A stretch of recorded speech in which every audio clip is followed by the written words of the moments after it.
This is the 5-minute guide to the G-Class, destroyers of the British Royal Navy.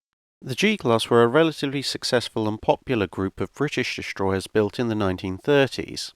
The class comprised a number of sub-variants, the G, H and Havant classes, as well as a number of export models. British destroyer classes of the interwar period generally followed similar lines to that which had been established by successful destroyer classes in the late World War I period. This could broadly be described as a main battery of 4 guns, with a pair superfiring forward and a pair superfiring aft in single mounts, a number of torpedo tubes just after the funnel, and some light weapons and depth charges scattered around. Notably, however, the British also followed a practice of building one destroyer in each class slightly larger than all the others. This was intended to lead the class, and they were known as flotilla leaders. Due to their greater size, the flotilla leaders would usually be slightly more heavily armed, as well as having additional facilities for a command staff. This derived from a British operational principle which stated that destroyers of the same class should all operate together under a single flotilla for ease of operations and commonality of spares, repairs, parts, etc. This contrasted with the approach in some other navies, which, either due to having a small size or due to producing vast numbers of destroyers of a single class, would mix and match their ships as needed. Compared to the preceding F-class destroyers, the G-class was slightly reduced in dimensions as a result of the elimination of cruising turbines. Cruising turbines were an artifact of early turbine technology, where having what effectively amounted to a gearbox for a turbine to operate more efficiently at different speeds was not considered possible. Therefore, you often had 2 sets of turbines, one designed to run very efficiently at lower speeds and one designed to run very efficiently at higher speeds. Further improvements in turbine technology, including improved compactness and efficiency, as well as the development of proper reduction gearing for turbines, had virtually eliminated the need for this kind of technology in the 1930s. In addition to their offensive weaponry, all of the destroyers were to be fitted with ASDIC, which we now know as sonar, as well as minesweeping gear. With a respectable top speed of 35.5 knots, the ships were planned to have a main armament of 4 single 4.7-inch guns, as described earlier, 2 forward and 2 aft in single mounts, 2 quadruple 50 caliber machine gun mounts for anti-aircraft use, 2 quadruple 21-inch torpedo tube launchers, and finally 20 depth charges with 1 dispersal rack over the stern and 2 depth charge projectors. The flotilla leaders would have 5 single guns instead of 4. All G-class units would be laid down in 1934 and completed by 1936, with the H-class differing only by the fact that they were laid down in 1935 and completed mostly in 1936, although the Havoc completed in early 1937. Each ship was given a name that started with the letter of its class. For example, the G-class included Gallant, Gypsy, Glowworm, Grenade, Greyhound, Griffin, etc. Due to their slightly compact nature, the ships were at their stability limit, and recommendations were made shortly after their launch that no further equipment should be added unless other equipment of a similar weight was removed. The ships would also trial a number of important developments. HMS Hereward temporarily had its second forward gun replaced by a twin 4.7-inch mount that would go on to be used in the tribal J, K and N classes of destroyer. Meanwhile, Glowworm was used to test a quintuple tube torpedo launcher as opposed to the quadruple tubes on all the other ships.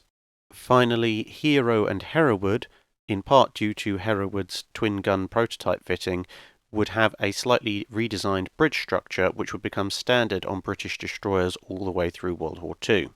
The design, as mentioned earlier, was a bit of an export success.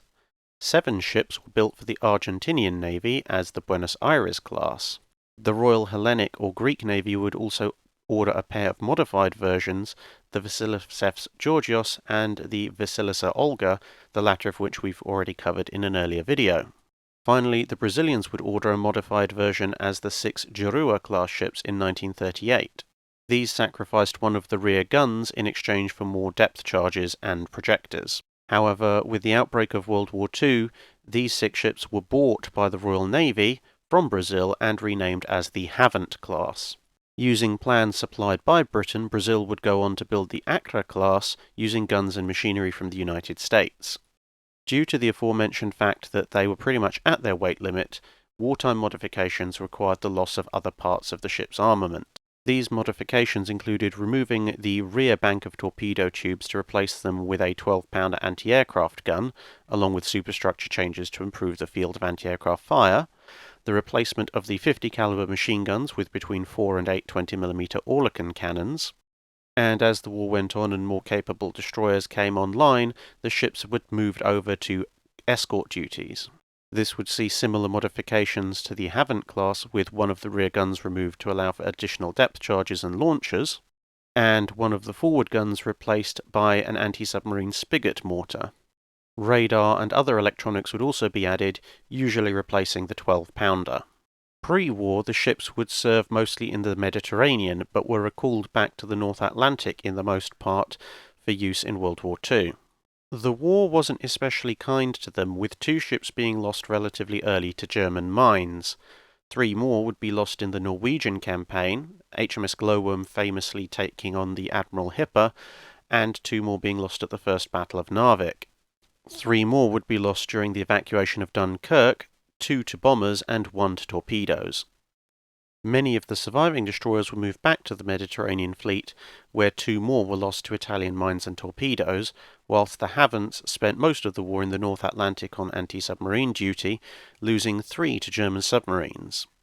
5 more would be lost in operations in the Mediterranean before the end of 1943, mostly to German air attack. A number of the survivors were transferred to the Royal Canadian Navy in 1943 and spent their time on escort duty in the North Atlantic.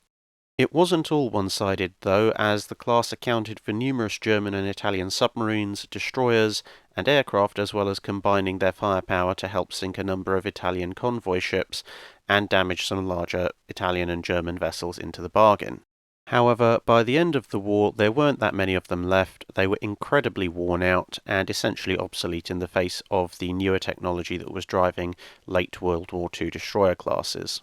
The majority of the survivors were scrapped in the late 1940s, with the exceptions of HMS Garland, which was transferred to the Royal Netherlands Navy and renamed Marnix, and HMS Hotspur, which was sold to the Dominican Republic and renamed Trujillo, and then later renamed to Duarte. The Dutch ship would survive until 1964, whilst the Dominican ship was only sold for scrap in 1972. That's it for this video. Thanks for watching. If you have a comment or suggestion for a ship to review, let us know in the comments below. Don't forget to tag your question with Q&A if you want to leave a question for the dry dock.